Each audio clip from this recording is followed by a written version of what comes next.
to start? Those two people, just to say hi to them. Okay.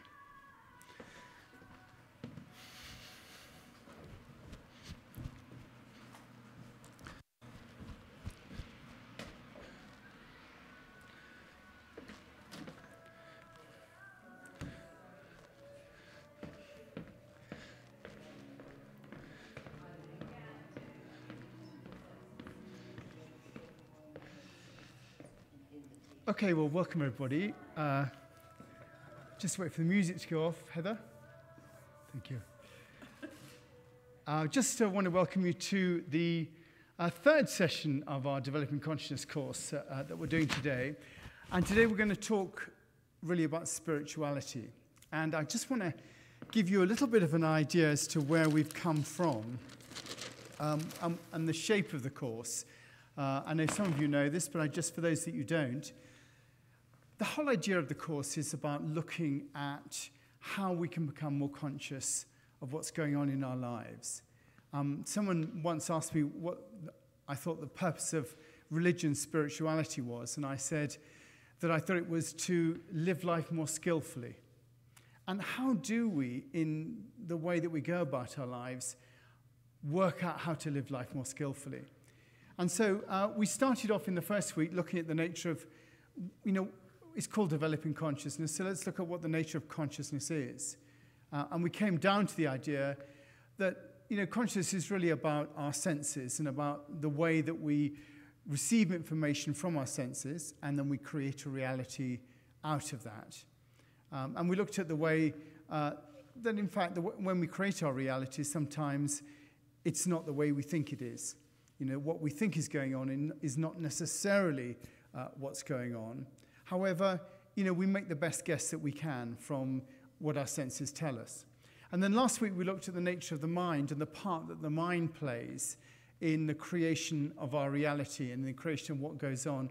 And of course, it's a huge part that it plays. And one of the key things I said from last week was, even though we think, even though we rationalize, that we have to get to that understanding that you are not your mind. And that although you might identify with your mind, you might identify with your thoughts, you might identify with all the things that go on, it's important to have that realization that your mind is just all the good ideas you ever had and the best guess of where you should be going next. And you're not your personality either. I mentioned last week the idea of your personality. The word comes from a persona, and that the persona was the mask that people wore in Greek theatre in the ancient times. That was the persona, literally that which is spoken through. So you're not your personality. You're not your mind, you're not personality, and yet most of the world thinks of itself as being its own mind. An individual will think of itself, its thoughts, its personality, that's who it is. But we looked at the possibility last week that there's something possibly beyond that. And I mentioned a quote from the Dalai Lama who said that really consciousness is not at all material. You can't measure it. And he was suggesting that consciousness was the facility by which we know. It's the facility by which we know. We have our senses. I look over and I see a blue shirt over there. I am the person seeing a blue shirt, and we tend to look at that as consciousness. But what the Dalai Lama suggests is that is like the film of the camera. That is where the image is appearing, but there's something greater than that. Heather, I'm booming a little. Could you turn me down in the room? That'd be great. There is something beyond that. There's something greater than that. Almost the camera itself. And that consciousness is something that actually is greater than the experience of the rational mind. And therefore, consciousness is something, come in and have a seat, that's great. Consciousness, therefore, is something that is the facility by which we know anything. It is something that holds the mind and holds consciousness. And therefore, if it's that, then there's a possibility that if we can get beyond our minds, if we can just get beyond the nature of our thinking, then somehow we can rise above a bit and begin to see the wood for the trees. Somehow we can actually get a sense of something that's greater than our minds. And we did a few exercises last week whereby we looked at that and looked at what that sense of something greater. And today, I'd like to welcome all those who are streaming online. It's good to have you with us today. Today we're going to be looking at what that greater sense of consciousness might be, that sort of greater spirituality. And today's really about spirituality. Before I start, I just want to say, has anyone got any questions they'd like to ask at all about what I've just said? In terms of consciousness, Yeah. What is the coding concept of subconsciousness? Sorry, so I'm going to say that again. What is the... Subconsciousness and unconsciousness, is that all related to consciousness? Yeah, I'm going to talk a little bit about that today, but there are, in a sense, there are yards of books written about that. And a lot of that is taken up with the mind and how the mind analyzes what's going on and the different segments of thinking and all that sort of business. But I'm going to talk, I'm not going to go into the detail of those various bits here, but I'm going to talk a little bit about that sort of thing a bit later on. Good. Yes? Just a semantical question. I'm just going to give you this just for the Sure. just for the live stream. Yeah. No worries. Yeah. Just a semantical question. The facility by which we know. Yeah. So know is normally a verb associated with mind. Can you think of something, the facility by which we... Are aware. Okay. The facility by which we are conscious. It is that bit which enables us to appreciate everything else. So we're going to talk. I want you to really use lay language in all of this. Rather than use religious language.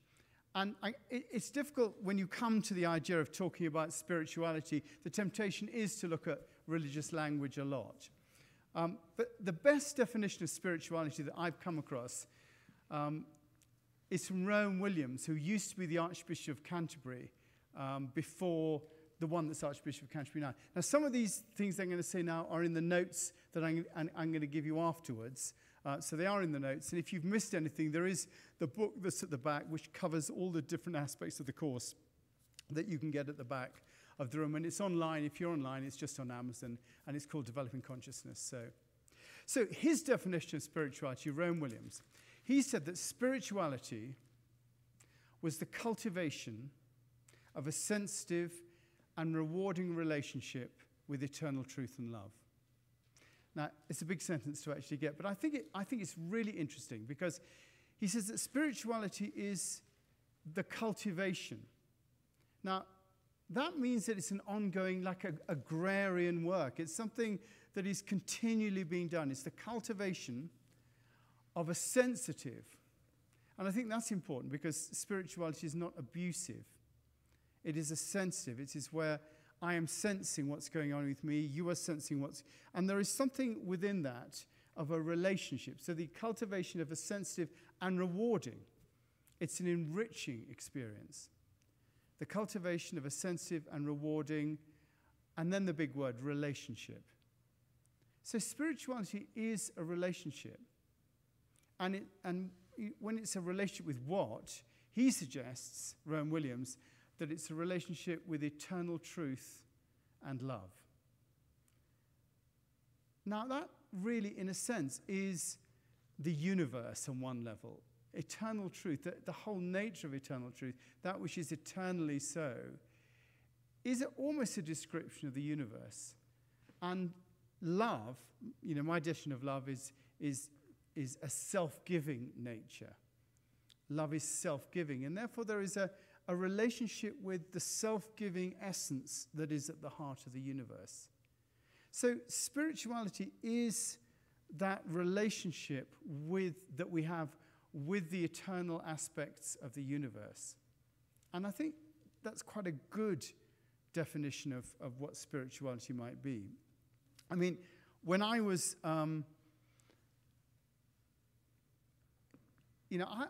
I really only became interested in spirituality when I was about 25.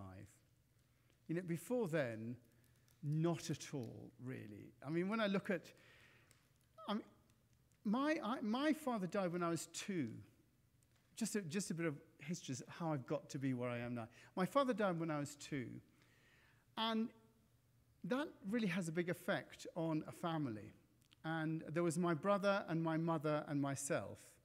And my brother was 6 weeks old when my father died. I remember my mother saying to me later that when my brother died, the milk dried in her breasts. And that was an expression almost of love going out of our family. There was a sort of a sense by which after that, my mother did well, but she just coped. You know, we had good birthdays, we had Christmases, but there wasn't sort of that gel, that oxygen of love in the family. And I grew up within that. And as a result, you know, what my desire was therefore to have attention. And therefore I did what I needed to do to get attention. And I just became sort of instantly dysfunctional. You know, I'd try to set fire to the garage. I ate weed killer, had to rush to the hospital, put nails under my, anything I could do, it was all about that. I remember my mother telling me once of a time when she was off at a dinner party, and the houses in England quite close together, and she was opposite in the next house opposite across the street, and it was in the middle of the dinner party, and a woman turned to my mother in the middle of, we were 5 and 3 or something, turned to my mother and said, "Is that your house over there?" And she said, "Yes, it is." No, those 2 children on the flat roof, would they be your children on the flat roof? So she had to rush back. The babysitter was asleep downstairs. But it was like that. And so I was then at the age of 8. In England, they send you away to boarding school early. I'm always amazed here. Everybody's like, "Oh, I'm going to college, it's so difficult. I can leave home," and things like that, And there's this great drama about leaving home and going to college. I left home at 8. I was packed off to a boarding school at the age of 8. And, it was a completely traumatic experience, going off to a boarding school at the age of 8. I put on a huge amount of weight, so I was not only alone at boarding school, dysfunctional, but also fat. And so I was absolutely a complete target for anybody that wanted to come in my direction. And, I had a terrible time. The bullying, all that sort of stuff. Sort of 8 to 20, it was a boarding school that had from between 8 and 12 or 13. And everyone was merciless. There was no sort of mercy given. And so I, had a really, difficult time. And I got to the point, really, where I was fed up with crying. I made a decision that, I thought, I just don't want to do this anymore, This is to explain why I've got to where I am, But anyway, but it's also to explain, my relationship with spirituality. And I'm going to, today, what I'm going to do is tell you what I think enlightenment is. What it's fundamentally about. And I just want to tell you a little bit about myself, just so you get an idea of where I've come from. So I just was fed up with crying and all that sort of thing. So I sort of, at the age of 12, I made a decision that I was going to stop crying. And I did, and I absolutely made that, that I wasn't going to be at the effect anymore. And, it worked in that I could read a room when the attention was coming in my direction, and then I could actually make it go in another direction. And, I actually became more functional at that point. But it did repress something. I did actually stop myself going somewhere with that experience. And so I went off to my next school, and that was all fine, and I was rather a sullen child, and, went through another boarding school, up to the age of, I left those schools at 19, I went into the world, went to, we call it university in England, went to college. And all through that time, really, it's interesting that one of the things I did manage to do when I was at my first school was I joined the choir. And so I had all this sort of, come in and have a seat. I had all this sort of, come and have a seat, it's lovely to see you. I had all this sort of being in the choir stuff. There was no spirituality or religion there. It was just a safe place to be. When I was in that, do have a seat, that's great, nice to see you. It was a safe place to be, and, no one beat you up in the choir. It was sort of like under control. So I sort of connected with that and was okay with it. But once I came out, of school and university, I repressed that function, the emotional side of myself. And I came out and I went to a university, and I went into broadcasting because, that's where I could, draw attention to myself. Went into broadcasting, then into advertising, which again is a way of, drawing attention to yourself. In advertising, it's amazing. You're only as good as your last ad. But when you do an ad and people like it, they say, "Oh, how marvelous!" There's a lot of praise and all that. So I lived on that a bit. But the difficulty was my relationships, were difficult because because I stopped deciding to experience emotion at the age of, 10. It's a bit like when you don't put any fuel any oil in the car. If you don't put any oil in the car, it sort of heats up, and eventually it will explode. And so if you're not releasing yourself from an emotional perspective, then what tends to happen is you have to release yourself in other ways. And so, my relationships with women were fairly dysfunctional. I really sort of would use, sex to feel better because it made me feel okay. Smoked a lot of dope, all self-medicated, all that sort of stuff. And it was really about, me feeling better in myself. I was able to carry on. I was working well, in a good advertising agency in London. But I knew somewhere that what I was doing was not sustainable. I'd walk past, we call them tramps in England, homeless people on the street. And I just knew that if I carried on living my life the way it is, I was going to run out of money. I was going to run out of everything. I didn't quite know how to deal with it. And I could feel myself out of control, but still holding down a job and all that sort of business. And of course, I had no interest in spirituality at all. I mean, it was just, the old 1970s, that sort of lifestyle. And then I was at a party one evening, and I invited someone to come out to dinner with me. I mean, I happened to go to an Indian restaurant.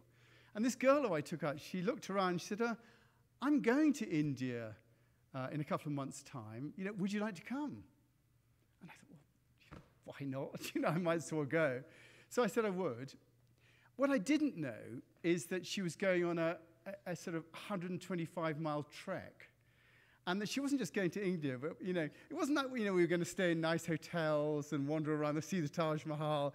No, we were going to, it wasn't India, it was Nepal. We were going to Kathmandu. We were going to stay in a nice hotel, but then we were going to go out and we were going to walk for 15 days, up 14,000 feet, 125 miles, and we were not going to get back to our bath, for another 15 days. So it was a huge undertaking.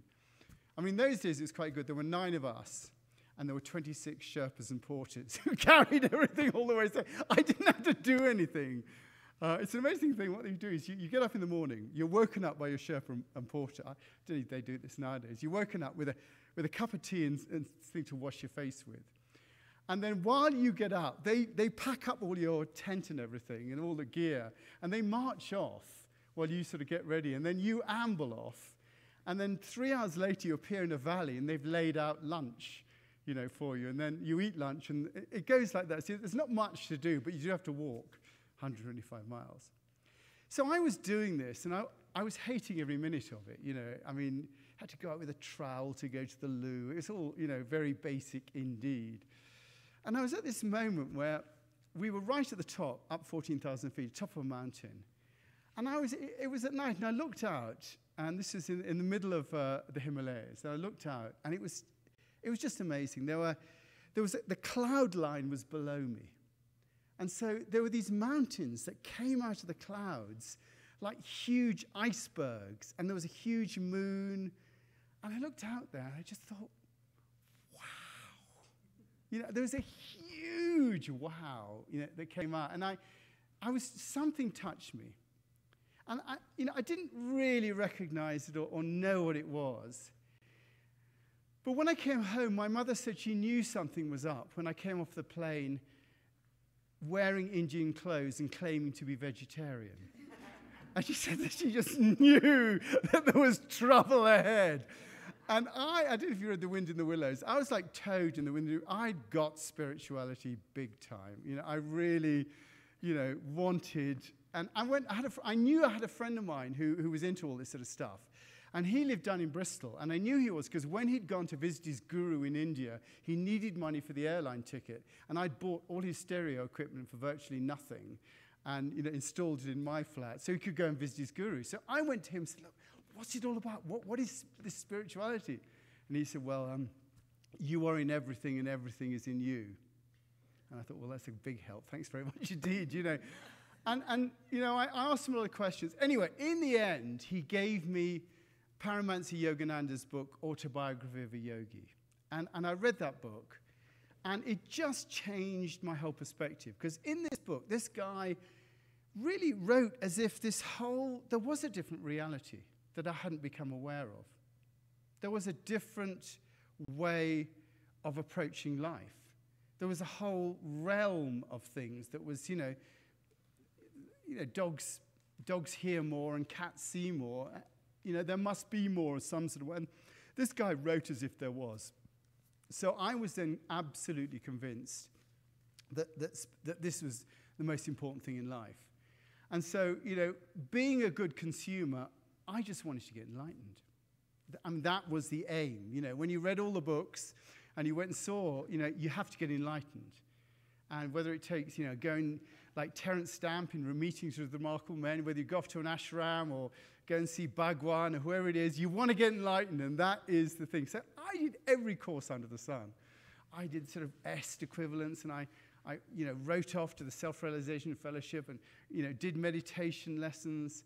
I mean, funny enough, my life was just as dysfunctional, except now I was meditating as well as, smoking and stuff like that. I hadn't really changed much, but I was determined that I was going to get enlightened, that this was going to be it. And it's interesting, when you get that bug, first of all, of the whole spiritual thing, you're still the same person, and funny enough, I am still the same person. I've just, roughened up, the edges have sort of slightly changed a bit. But I do think you do change, but more of that a couple of weeks' time. So I really wanted to do this, have this experience of enlightenment. And, I'm embarrassed to say that, after 6 months of intensive looking, I had the experience that I was looking for. And, it is embarrassing because, when I look back on it, it just seemed things fell into place just much too quickly, really. But I did have that experience, the experience that I've been looking for. And it was one of those experiences, and I'm going to describe the experience. I'm not going to skim over it. It's one of those experiences where you think, right, that's it. I understand. I get what you're talking about. I know what you're saying. And really, it really totally altered the course of my life, that experience. And it was an interesting experience. I mean, it just came up. I think, when you've been looking and stuff like that, who knows why or whatever. But I was in a room with a group of friends, and we were sitting around and drinking coffee. And one of them said to me, do you play the guitar? And I said, no, I didn't. And he said, well, why don't you give it a go? And there was music playing on the stereo. In those days, we had stereos. There was music playing on the stereo. And so I picked up the guitar, and I started to try and play to the music that was, on the stereo. And I think when I look at it, I think what happened was that when you just completely focus on something changes in your reality, I think. I think if I was going to do an explanation, that's what it was. But I was doing this, and then suddenly I looked up, and just everything that I was looking at changed. And, here I am, I'm looking at you guys. There's Tracy over here, and I can, I'm here and you're there, and I can quite clearly see you over there, and, everything is in its place and it's all fine. But what happened suddenly is the nature of my observation of reality changed. And rather than, me looking out and seeing Barbara over there, there suddenly was an experience of everything being connected. And the experience was that it was as if I was a part of some greater consciousness. There was something that was just, beyond, containing me. And not only was it containing me, but as I looked out, I actually, there's optical fibers that just sort of link things. It was as if everything that I looked at was completely linked from something that was somewhere beyond my consciousness, through my consciousness, and I could actually see these tiny little optical fibers really connecting to everything that was there. And I suddenly got an experience of everything being completely connected. And I was like, wow! I mean, it was a huge experience. And I just recognized all the stuff that I'd read in these books. It just made sense suddenly. That nature of actual connectivity. It completely made sense. And the experience lasted, a couple of hours.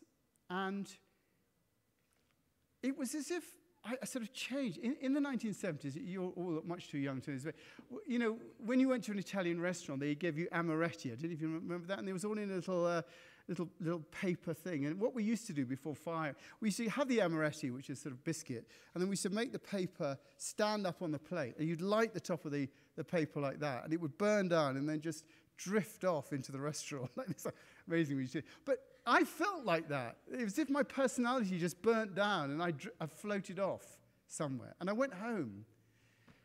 And, I didn't go to work. I didn't know what to do. It was as if, I watched the news and everybody was behaving exactly the same, that there was terrible things going on and people doing things to everybody else. But my understanding was that there was a whole connection between everybody, and that everybody wasn't separate, but we were all connected in a fundamentally deep way. And yet everybody else was behaving as if they weren't. And so, my first thought would say, well, let's just pretend it didn't happen. But you can't sort of unsee something. That didn't work, and I didn't, I couldn't unsee it. And so, it was a very weird experience. It was a bit like, you're invited, I'm English, but you're invited to the number 10 Downing Street, where the Prime Minister lives, for a drinks party, right? And you're invited for the drinks party, and you arrive at the drinks party in number 10 Downing Street. And in the middle of the drinks party, you realize you have to go to the loo.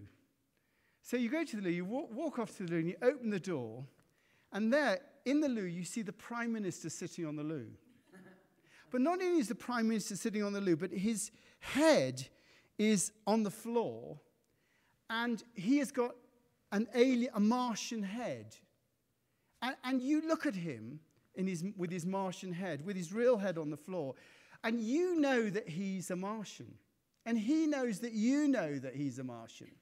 And you recognize the fact that you have seen that the Prime Minister is in fact a Martian.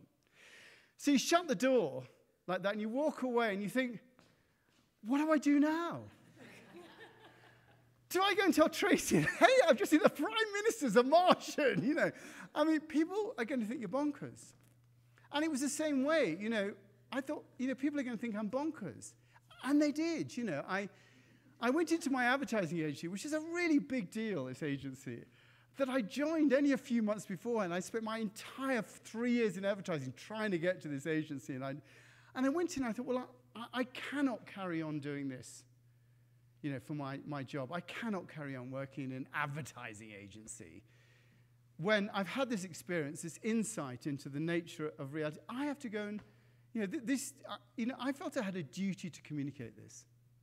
A duty to communicate, what I understood as being the nature of reality. So I resigned from the agency, and I went off and I delivered leaflets for a wine company for a while. And then I went and worked for, one of those S-type organizations. I sort of went into the spiritual sort of life after that, and I've ended up here. That's the long and short of it, I spent 14 years working as a trainer in those sort of things. And then all those big spiritual organizations like, EST, they all end up as businesses, basically. And they all end up working in marketing and advertising and doing corporate trainings. And I ended up doing that. And I thought, this isn't why I left advertising to be a corporate trainer. So I decided to leave advertising, leave the company. I thought, well, where do I go now?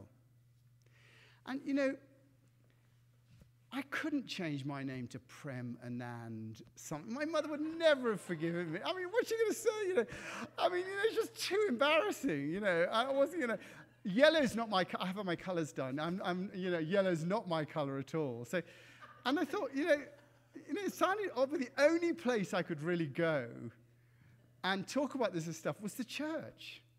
And of course, the church was like, you know, the balmy army. I mean, you know, you just read about it. It's the same over here, really, you know, in terms of, you know, big evangelical churches, you know, all that. It was just totally bonkers stuff. But I just knew he's different, slightly different than the Church of England. You know, if I went into someone and started talking to them about God, you know, they'd run a mile. You know, they'd think I was bonkers. But if they say, well, who are you? And I say, well, I'm a Church of England priest. They say, oh, come in, have a cup of tea. You know, they feel that you're safe and it's totally okay. And I realized that was a place that I could go. And it was quite interesting that when I got there, eventually, long story, you could read about it in my books, basically. When I got there, I discovered there was a whole contemplative tradition within the church that actually... and I'll talk about this a bit next week, but that really, at its foundation, you can appreciate Christianity as an Eastern religion. That there is fundamentally an understanding of the interconnectivity of all things within it. But because of sort of 1700 years of ghastliness and people trying to burn each other, you know, to force them to believe things, that's all, you know, has only survived in one particular area. So that's how I've ended up doing this. However, it did give me a real insight into, you know, what I understood the concept of enlightenment to be. Now, you know, I can't pretend to stand here and say, well, you know, this is how you're going to get enlightened and all that sort of business, because, you know, you can't do that. You know, it never works in any shape or form, because, you know, as I said right at the beginning, this is your journey. Everyone has their own particular journey. And actually, you know, whether you have an experience or not is, in one level, and we'll talk about this later, irrelevant. But, you know, for me, it gave me an insight into what that experience was when people talk about enlightenment and what it was. And for me, what it actually came down to, it started off as... in my experience, it was an experience of consciousness.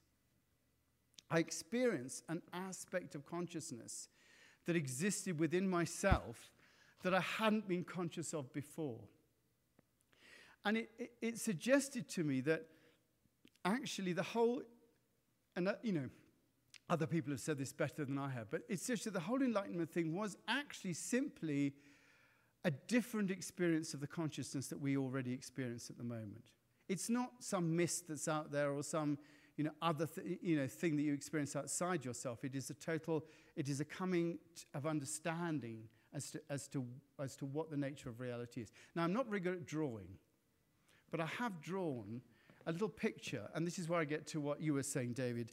I draw a little picture of what I'm trying to say here. And from my understanding, you know, what this is about, is this bit here, the green bit, is the experience that we have of what's out there. You know, my experience of Tracy, her blueness, you know, the space we've got here, I can hear, I can see. These are all our senses and all the stuff that's going on that goes in there and is understood. And here is the unconscious, you know, Jung's memories, dreams, and reflections, how you beat your heart, how you breathe, or how you send antibodies, all this sort of stuff that's unconscious. If this is the rational mind, there's the rational mind, and then there is the greater mind, the body mind, that everything that enables you, almost the unconscious, that aspect of it. And then what I'm suggesting is that there is a deeper consciousness that is a consciousness of the nature of reality as it fundamentally exists at a much deeper level. And that when people have an experience of enlightenment, what they're actually experiencing is reality at a much deeper level. It's almost like a fourth dimension.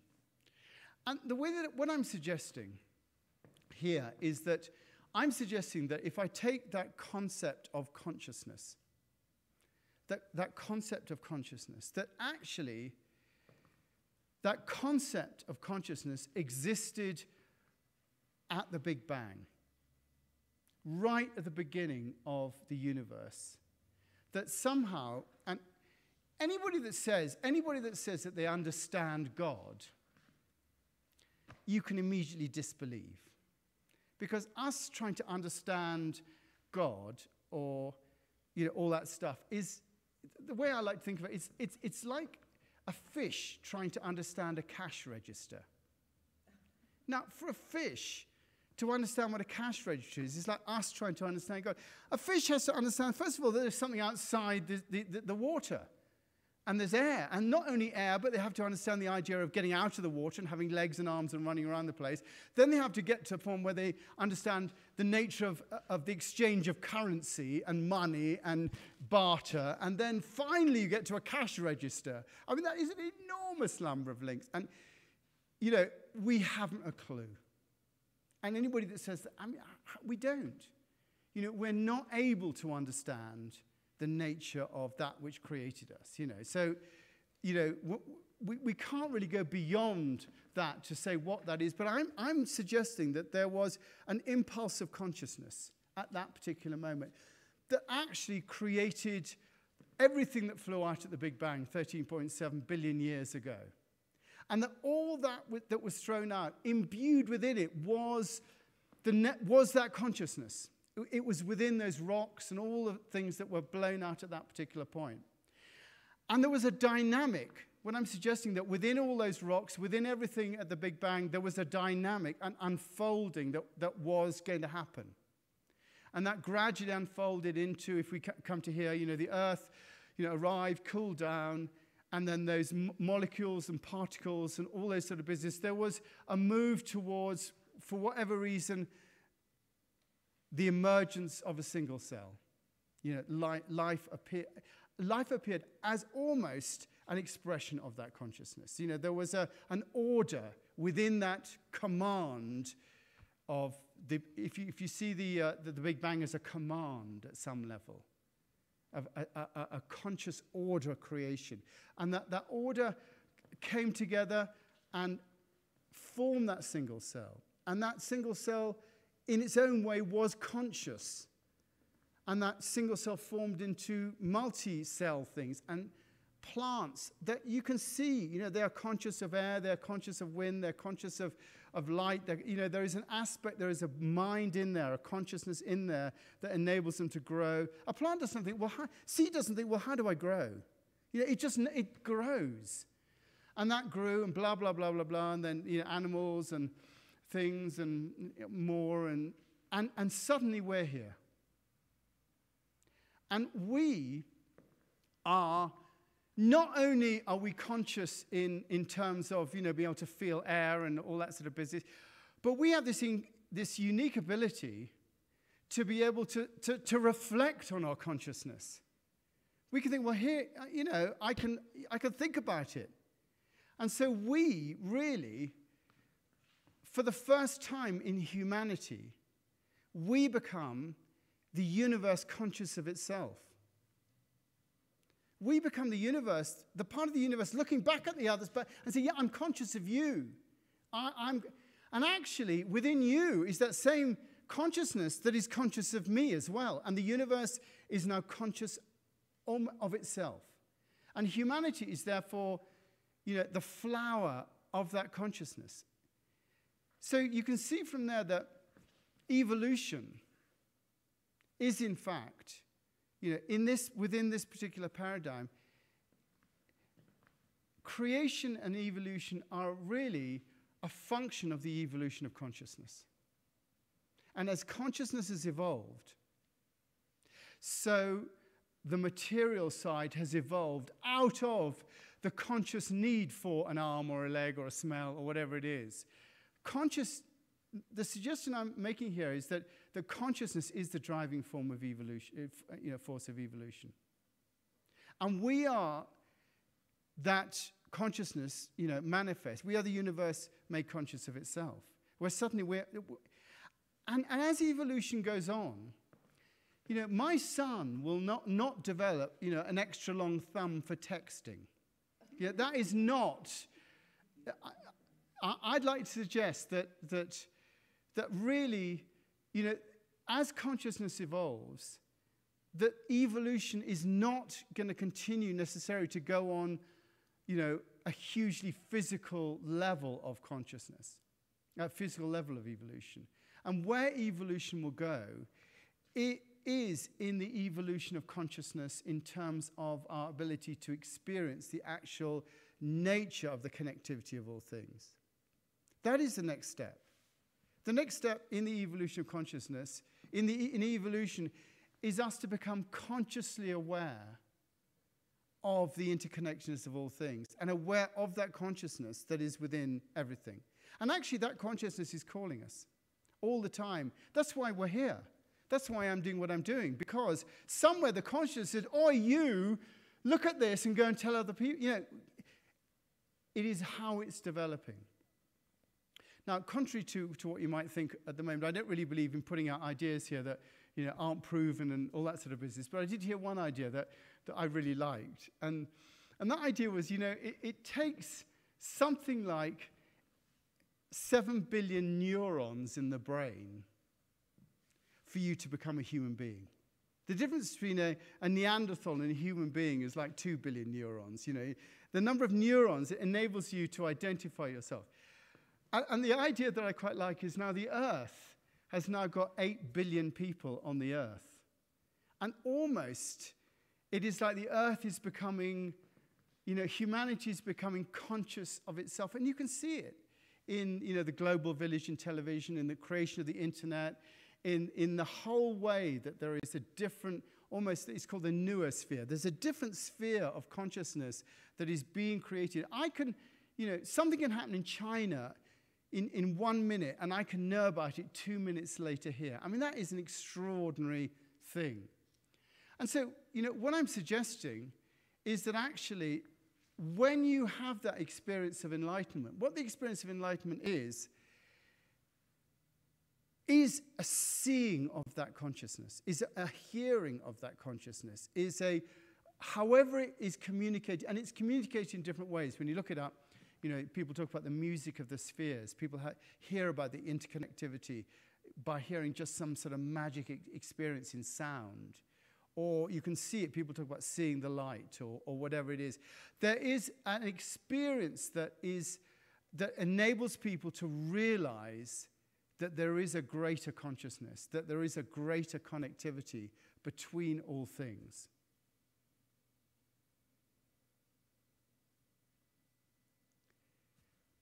What do you reckon? Any thought? Has anybody had a similar experience to the one that I'm describing? Just put your hands up. Any a series of connecting to all things? You have? Anybody else? Yeah, you have. Do you want to say a little bit about your? Yeah, that would be great. Just a little bit about your experience. Yeah. It's been actually very recent, and I just love being outside and with nature and gardening. And I just had an epiphany that, oh my God, this is it. This is me. I'm not thinking, I'm not paying attention to anything, but my whole essence is totally involved in what I am doing. I'm tireless, and I'm inspired. I'm guided. And it was a big breakthrough for me because I'm very, very mental. Yeah. Yeah. Thank you. Absolutely brilliant. Thank you. Barbara, do you want to say a little bit about the experience? About a year ago, I hiked 100 miles on the Camino, and it was really an interesting experience because the first day is kind of tough. I was carrying a very heavy pack, and it was a hard day. And as time went on, because we hiked for 7 days, it was very interesting that I came to realize there were a ton of people on the trail. We were Yeah. there in August, and it was very busy. But it occurred to me that everybody had struggles. Everybody was on their own path, and we were all walking it together. And it just became very spiritual. I mean, it just put me into a heart space that I'd never experienced. And I'm going back next year. Are you? Yeah. Oh, great. To Portugal. Yeah. I mean, to me,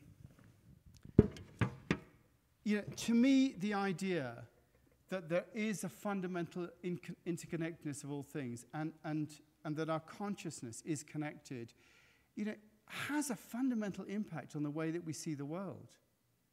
That we all actually somehow are sharing that same consciousness. We all share the bit that's here in the middle. We all understand that, and we all have our own bits that make us work. But not only that, I am sharing the same consciousness looking out at Tracy as she is somewhere in there looking out at me. And we are both part of the same aspect of it. And that has big impact. There's a lovely story that I've told before. I know people have heard this a few times, but I know some of you haven't, so I'm going to say. There's a lovely apocryphal story. People tell me it never happened, but it doesn't really matter. When Einstein arrived in England, in America, he was met off the boat by a reporter. And the reporter asked Einstein, said, Professor Einstein, can you tell me, what is the most important question you can ask about life? What is the most important question you can ask about life? Great question to ask Einstein. And he asked Einstein this question, what's the most important question you can ask about life? And Einstein said to him, the most important question you can ask about life is the universe a friendly place or not? Is the universe a friendly place or not? Because if the universe is not a friendly place, then we should spend all our resources, all our understanding, everything we've got, all our money to protect ourselves from an unfriendly universe. Sounds familiar with foreign policy, really, doesn't it? If the universe is neither friendly or unfriendly, then as Gloucester says, we are simply wanted, as flies to wanton boys are we to the gods. They kill us for their sport. It doesn't really matter what we do if there is nothing there. But if the universe is a friendly place, then surely what we should be doing is spend all our energy, all our attention, all our understanding, all our money working out how to cooperate with the universe. And that, to me, makes a huge difference. It means that really what our life should be about is looking at what our relationship is with the universe and how to have a better relationship with the universe. And it becomes about that. And issues, we suddenly realize that we are connected, we are one community, and issues of scarcity become, it's not only China's problem, it becomes our problem. All the problems come together in that sort of a way. So what I'm really suggesting here is to consider the possibility that this could be. I'm not, I always say, in this course, that, I offer these ideas out with the willingness to be wrong. And, who knows, but it is something actually to consider, whether or not, and thinking about how we might act differently if that was the case. I've done this course for kids, and we did it here. And I was looking at, what the scarcity, and I had something like 30 kids on the course. And I brought in 4 bowls of candy and put the 4 bowls of candy on the floor. And then I split the group up into 6 different groups. And I said, you're 6 different groups now. I'm going to ask you to go outside. Then I'm going to get the first group to come in and take the candy, and the second group, and the third group, and the fourth group after that. And of course, what happened is the first group came in and literally took everything. They stuffed their pockets and everything. And they left sort of 3 or 4. And by the third group, there was absolutely nothing left. And really, that is how we run our world at the moment. We run our world, almost first come, first serve. But, the understanding that there is an understanding, if we all share the same reality and consciousness, there is enough to go around. And we know that because we all share all the things that are there to go around. And there are big implications. Now, I'm going to ask you just to reflect on this in a way in a moment, but I just want to see, is any other questions? Anybody want to say anything about what I've just said? Okay. Now, what I'm going to ask you to do in a moment is I'm going to ask you to stand up, and I'm going to ask you to come over to this table over here, and on this table are some cards. Now, not quite yet. Those of you at home, if you look on the page, if you've magnified your screen full screen, then put it down so it's not full screen. You'll see just above it, it says Developing Consciousness. It says click here for handouts for the course. Now, if you click on the handout, there are two handouts there that both have cards on it. I think it says 3 cards 1 and 3 cards 2. If you click on those and download them onto your computer, you can actually see some of the cards that are here. And what I'm going to ask you to do is just look at those cards and choose one card from the handout.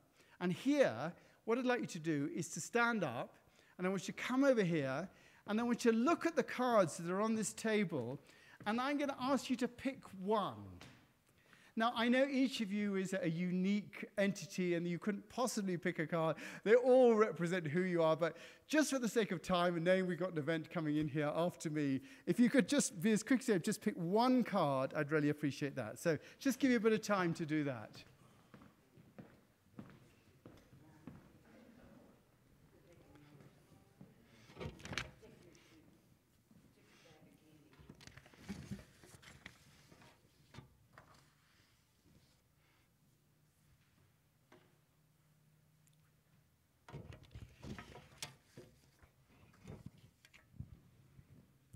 And when you've got your card, I want you to take it back and have a seat with your card.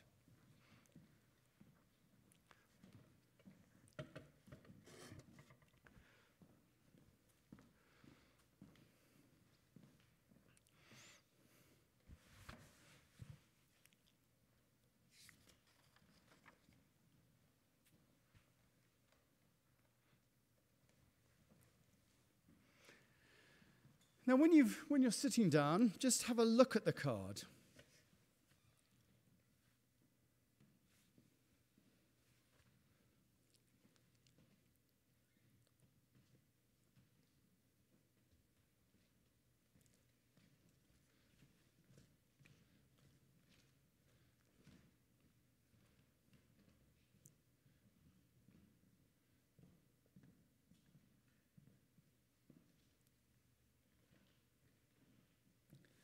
Okay, so have a look at the card in front of you.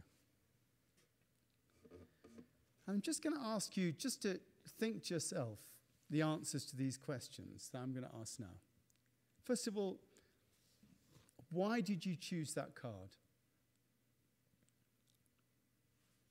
And at home, if you have managed to download and gone through all of that, if you haven't, doesn't matter. But if you have a look at your card and just answer the same questions. Why did you choose that card?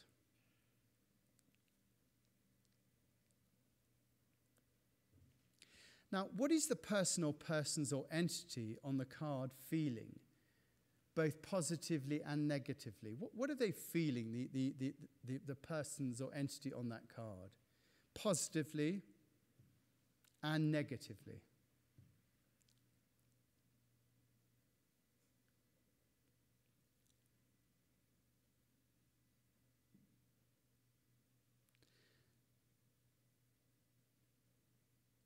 What does it make you feel when you look at it?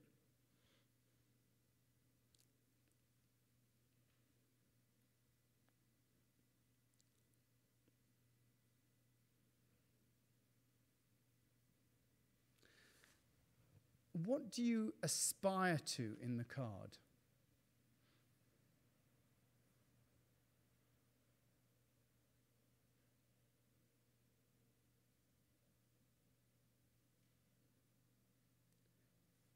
And what do you fear in the card?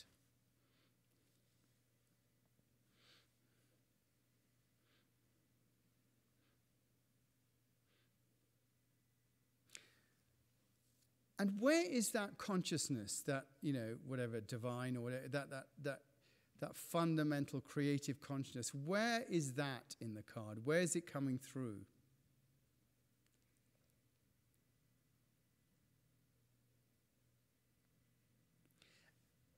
And how is that consciousness interacting with the personal entity on the card?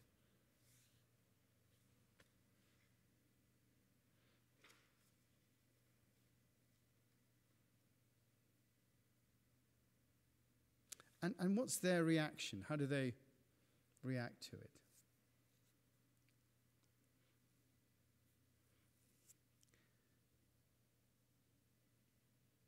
And how does that fit in with the way that you relate to either God or spirituality or whatever that stuff is? How does it relate to the way you think about that?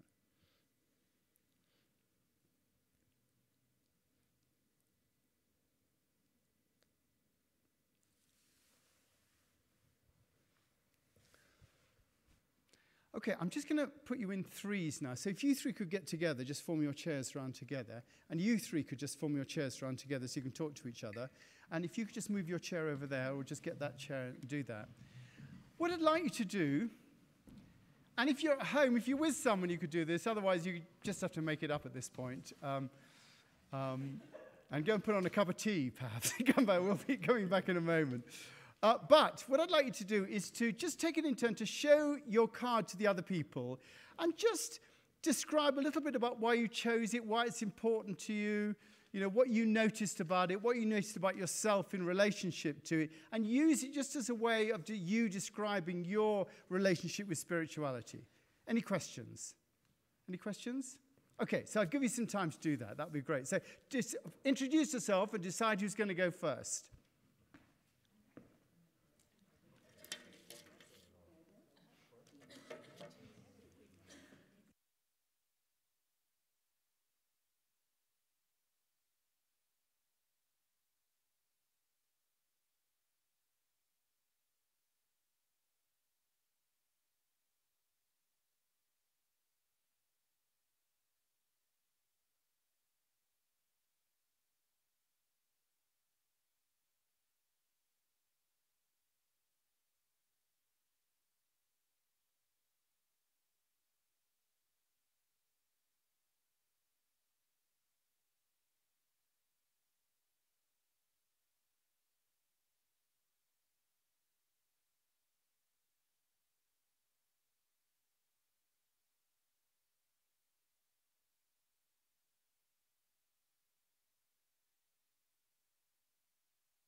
Okay, so I'm going to... one more. Sorry, you carry on. Okay. I picked this card just Have a because, talk among yourselves. I like Just the going to way finish you this one. like the hands pushing away. I also saw that there was, I find myself very resistant, as you do too, even though I know I've had very many experiences where people are like, oh, didn't you feel God in that moment? I'm like, no, it was a nice day, but I just didn't get there. And I don't know if I'm like pushing it away as in resistance, but where someone tries to tell you, oh, this is the feeling you should be having, or I know you're here now. It's like, okay, well, I'm not, it's not there. So I feel like there's a lot of resistance in there, but I feel like I know, a lot of people have an experience where he said he saw the things going on. My sister saw the light in the Eucharist. It's like, well, I haven't had one of those. So is it like a total belief that they exist or they don't exist type of a thing? But it's kind of like I know that, and I think maybe too in relationships I tend to keep people at like that. So that's just the kind of thing I saw there. But as far as like a spirituality, I feel like it's all around me, and if I just take my hands down, maybe it'll just I'll move through that resistance and be part of it. So I'm always setting myself up with opportunities. I just got back from the communion myself. Yeah, I walked it with my sister. Now, where did you start? In Lyon. We started in Lyon and then drove to the Iron Cross, walked to the Iron Cross, and then we started actually in Salers on the French way in Spain. Had the Portuguese way. Okay, so then did you go? Okay, I think I don't know off the top of my head. Did you like it? I loved it, but I think, the resistance for 7 days. Okay, I'm just going to stop you a moment now, and I'm just going to ask if anyone would like just to say a few words about their cards. David hasn't got it finished yet, are you? Just going to ask you just to join us for a moment. And maybe someone would like just to talk about why they've chosen their card. Anyone particularly can talk about their card? I'm asking volunteers to talk about their cards at the moment. Oh, thank you very much. That's good. Come on, let's try it. There we are. So I'm going to just show this around. And Heather, if you could just zoom in on this, that card there. I'm going to show everybody. Can you see that? This is the card. So perhaps, Tracy, you could just say why you chose that. Have they seen that card now, Heather? Yeah. I'll come back to you. You can do that. So this is the card anyway. Yeah. Just say a little bit about it. Okay, well, I chose this card because I felt that the hands that are on the bottom and kind of pushing away as a resistance that you're having to any kind of a spiritual experience. And I've been in a lot of situations where people have expressed a tremendous experience of being very much of a God moment or a very spiritual moment, and saying, "Oh, don't you feel that? Don't you feel that?" And I don't feel it. Yeah. So I feel like I have a resistance to it. Maybe my hands are up as a part of resistance, but I also feel like in this card the person is it's all around. They're totally enveloped in it, and if they would just put their hands down, that they would experience it pretty immediately. Yeah. So I feel like that is what I felt with this card. So you were saying just for yourself, sometimes you experience, people say, haven't you not had this experience? Say, no, I haven't, therefore you must have all that sort of stuff. Yes. Yeah. I think it's really important to say that the experience itself is not really the issue. Again, we'll talk a little bit more about that next week. The most important thing, and some people do have an experience of this and some people don't. Now, in this room, who has had an experience? 1, 2, anybody else? Now, the question really is, is it possible that reality does exist? That there is an interconnectedness of all things? And if so, what implications does that have on the way that you run your life? That is the real exploration. Some people do get a glimpse of it. Some people are colorblind and can't see, some people are deaf. Some people have different sorts, some people can appreciate, some people can sing a note and some people can't. And there is an affinity, I think, in some senses to having different sorts of experiences. But what's important here is more, can I rely on that potential reality? Could you explore the possibility of the universe being a friendly place? That is what I want to say is important. We'll talk about next week. But, you know, it is easy to say, well, I haven't had that experience, so I must be, you know. But it's the concept that's important, I think. Yeah. And again, I hand you now. I know you. Do you want to say a little bit? I'm just kind of thinking, like, this is just sort of an evolve. I'm not so sure you have the aha moment. Go, or yeah, more, hold the mic. I'm not so sure you have the aha Yes. moment or little notice awareness of little moments that are like opening up in this direction. I think that is so important because, you know, I talked about the fact that, you know, I came back from India and I'm still the same person. I'm still, you know, smoking, drinking and all that sort of business, but being spiritual.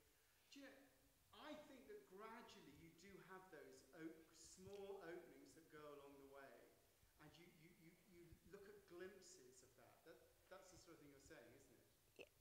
Yeah, and I think that you can have, well, for me, I've had a recent thing that was little thing that is sort of opening up to bigger things, like just leading with an open heart, with faith that the world will kind of provide for you, having an experience with a girl like, don't worry about it, a parking space will open up for us. Yes. And there it was, and we got up on the, you know, and we got out of a dilemma, and just more and more of those experience of being led by the heart, open-hearted, just faith that things will open up with this awareness that the universe, we are interconnected, and it will provide for you.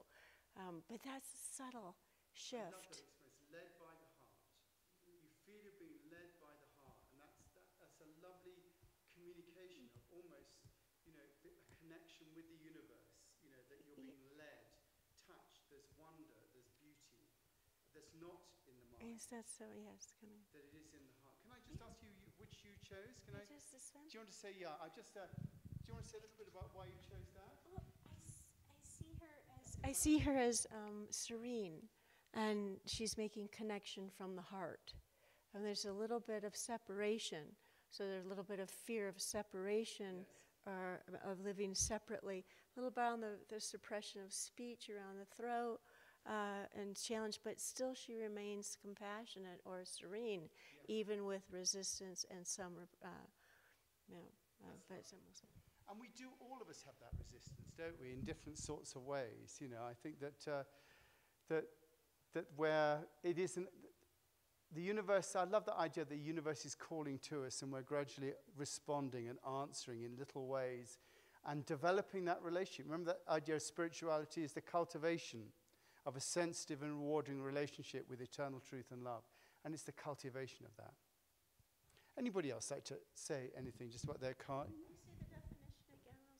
It's on. I'll give you it in the handout, but it's the cultivation of a sensitive and rewarding relationship with eternal truth and love. Yeah. Yes. That's lovely. Thank you. So I found her to be very at peace, it seemed, and the reason why I liked it because it looked like she had guides all around. She had guides. I'm being guided. Yes. But then when you led us through the questions, I started examining the faces, and they almost looked like they were judging. Yes. And I'm working on some actually judging myself. Issues. But the inner guide came through, and how I could stay at peace even if others and myself are judging. There's a sense of inner wisdom that brings peace. I love that the inner guide comes through. I think that's wonderful. We talked last week about, you know, how we're constantly making week 4 last week, we're constantly making decisions about everything. Mm. You know, we've all made decisions about each other here. You've made lots of decisions about me. And there's constant decision making going on. And really, unless one is able to live in an open-hearted way, to drop down from those decisions into one's heart and connect from the heart rather than the mind, then we never get beyond those decisions. And it's interesting that they're all around the mind, aren't they? Mm-hmm. That those different decision-making things. And our role really is to drop down into our hearts, and even, you know, to some extent, one could say that the universe talks to us through our hearts, and we connect through our hearts. And our minds help us survive, but our hearts open and connect with that universe. Yeah. Thank you. Anybody else want to say anything about either their card or? Now, I'm just going to ask you to pass it. I'm always afraid of our cards being trousered, as we call it. In England, the word trousered means stolen, because some people do become very attached to a card, and therefore, thank you very much. If you just put them on the table, that'd be great. I mean, I think the concept that there is an interconnectedness between all things is a total game changer in the way that we live our lives. It is the difference between being separate and being connected. And of course, our minds, they're the actual bits that tell us that we're separate. I mean, it's great that they do. Civilization was built on the mind working out all the wonderful things that it needs to do. However, the whole purpose of experiencing oneself as being separate is so that I can survive David, so that I can make sure that David's not going to pull one over on me, that I can make sure that I get out of the room without being killed by David. In the old days, that's what it was like.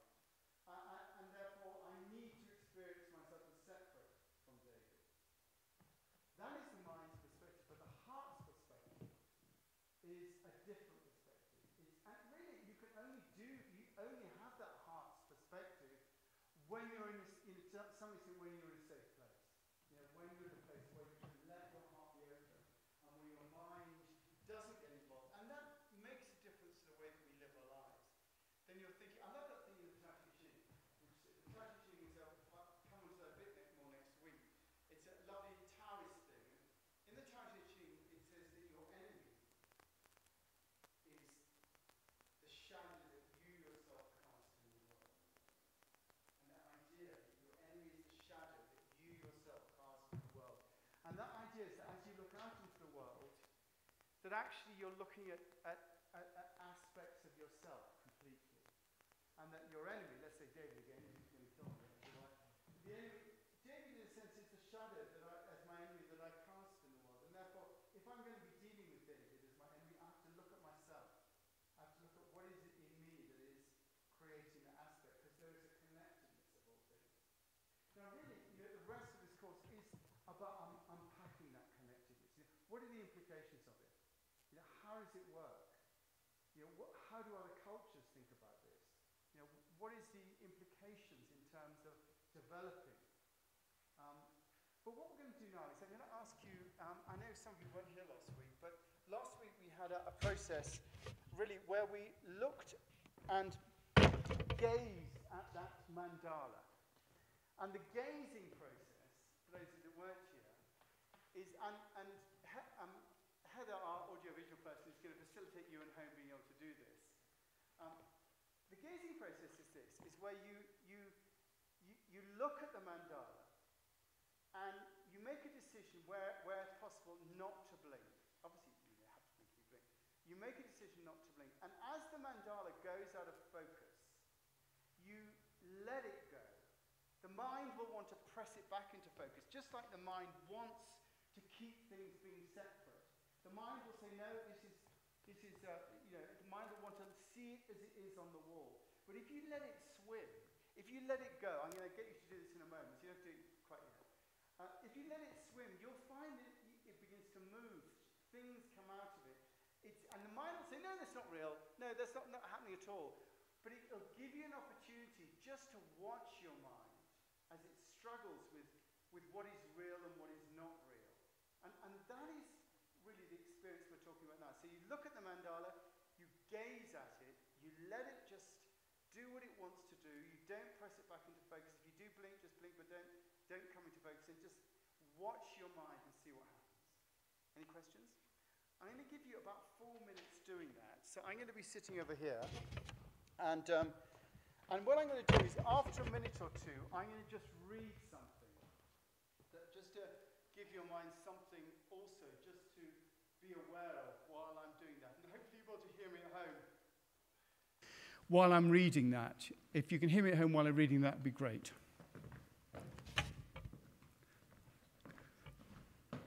So I'm going to bang my gong. And then just gaze at it.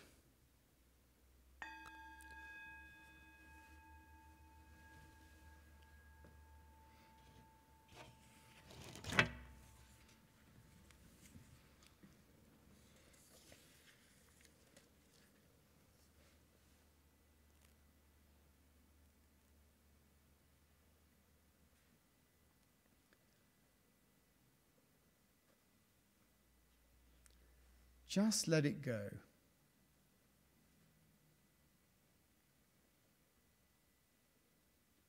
Notice what your mind wants to do with it. And let the shape form itself.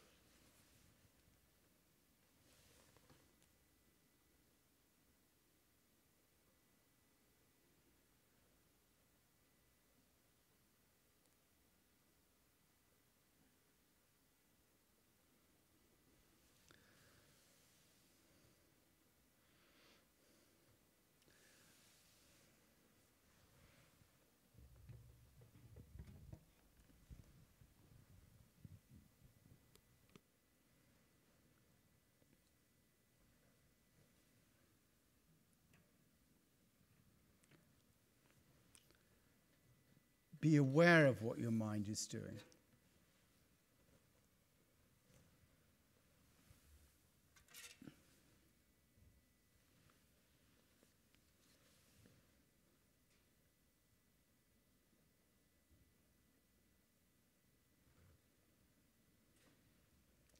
The essence of all experience is consciousness. The essence of all experience is consciousness. It is the common element of all experience. It is the one undoubtable fact of all life. Consciousness is that within which all experience is constructed. It is the essence and substance of everything we know. Consciousness is the ultimate reality. This essence is the essence of everyone. Whatever their race, age, gender, background, rich or poor, whatever their time. It is the essence of all things.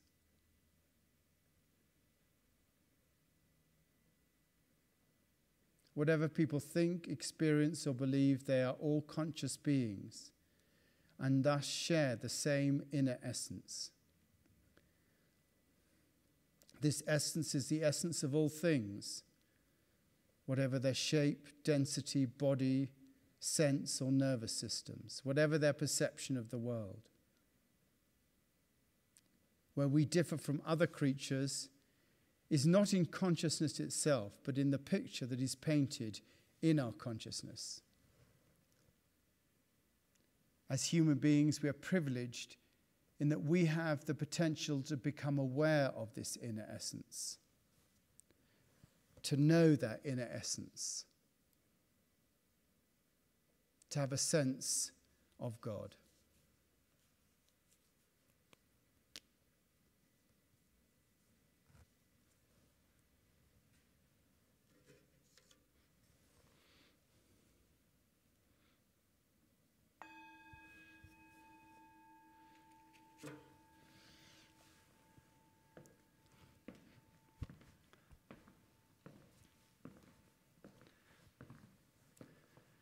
Okay, it's 3:00 now. We're going to finish. I just want to say that we don't charge, but there is a contributions plate at the back if you'd like to do that. I've got here the handouts. Barbara, would you mind just putting those on the back table just to where the water is?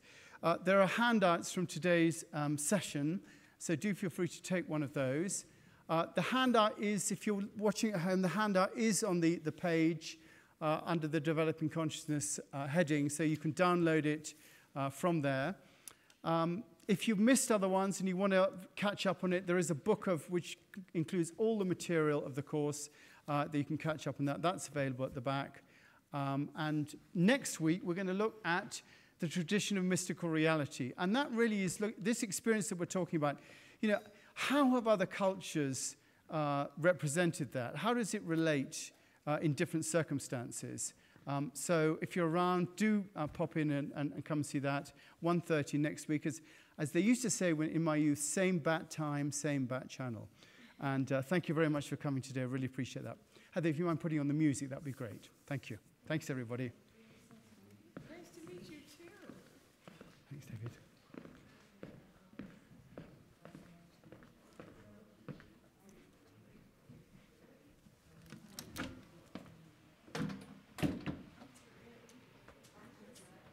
I've not met you before. I'm Nicholas. Have we met before? Yes, I've been here a couple of times. Fantastic. I just started Aspen Talks Health, Yes. so I'm creating a local health talk show. Oh, yes. And I wanted to on all avenues, nutrition, spirituality, Yes. parenting, across the board. Lovely. So if you're ever interested in doing a show and No, I'd love to do one. It'd be Yeah. really nice. Let me just give you my card. I have your email. Oh, you've got me. Yeah, I have my card. And then my cell number.